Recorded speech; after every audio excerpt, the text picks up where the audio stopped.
একটা কথা তুমি সবসময় মনে রাখবা, আমি তোমাকে কোনোদিন ভুলতে পারবো না। তুমি চলে গেছো ঠিকই, কিন্তু রেখে গেছো হাজারো স্মৃতি। প্রতিটা মুহূর্ত, প্রতিটা কথা, হাসি কান্না, সবকিছুই আজও আমার মনে গেঁথে আছে। সময় কেটে যাচ্ছে, কিন্তু তোমার জায়গাটা এখনো ঠিক আগের মতোই আছে, শূন্যতায় ভরা। প্রতিদিন নিজেকে বোঝাই সব ভুল নতুন করে শুরু করব, কিন্তু হৃদয়টা মানে না।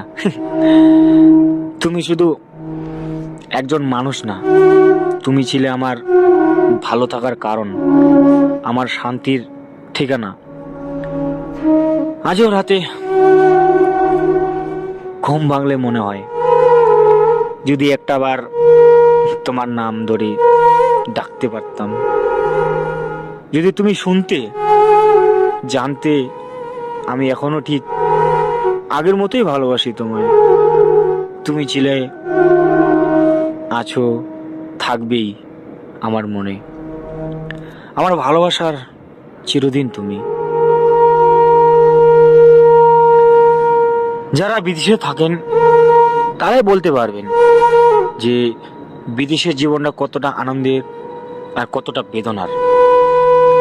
জমানো টাকা, জমি বিক্রি অথবা স্ত্রীর গয়না বিক্রি করে পরিবার পরিজন ছেড়ে হাজার মাইল দূরে দিয়ে মধ্যপ্রাচ্যের এই মরুভূমির দেশে আজ লাখো শ্রমিক কাজ করছে।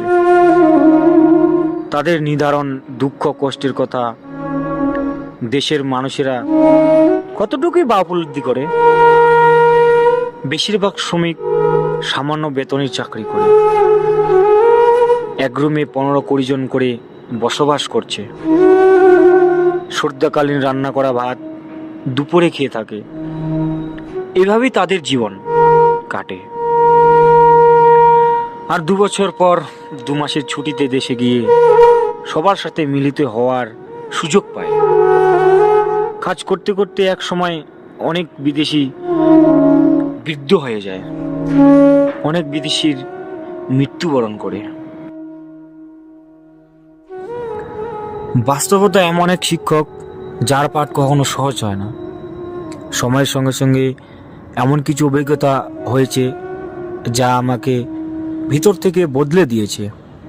আত্মীয় স্বজনের অবহেলা, অপমান সবকিছুই ধীরে ধীরে নিজের অস্তিত্বকে শেষ করে দেয়। একসময় ভেবেছিলাম ভালোবাসা, শ্রদ্ধা, সম্পর্ক সবকিছুই অর্থপূর্ণ, কিন্তু যখন সবচেয়ে প্রিয় মানুষগুলোই অবহেলার চরম নিদর্শন রাখে, তখন বিশ্বাস ধসে পড়ে। আজ আমি বুঝি নিজের মানসিক শান্তি আর আত্মসম্মানের সবচেয়ে বড় সম্পদ। অনেক কিছু হারিয়ে শিখেছি, নিজেকে ভালোবাসা, নিজের পাশে থাকা এবং যাদের প্রয়োজন নেই তাদের ছেড়ে দেওয়া। পরিবর্তন কখনো সহজ নয়, কিন্তু কখনো কখনো বেঁচে থাকার জন্য সেটাই একমাত্র পথ। আমি আর আগের মতো নই, আমি বদলে গিয়েছি, কারণ জীবন আমাকে বাধ্য করেছে বদলাতে।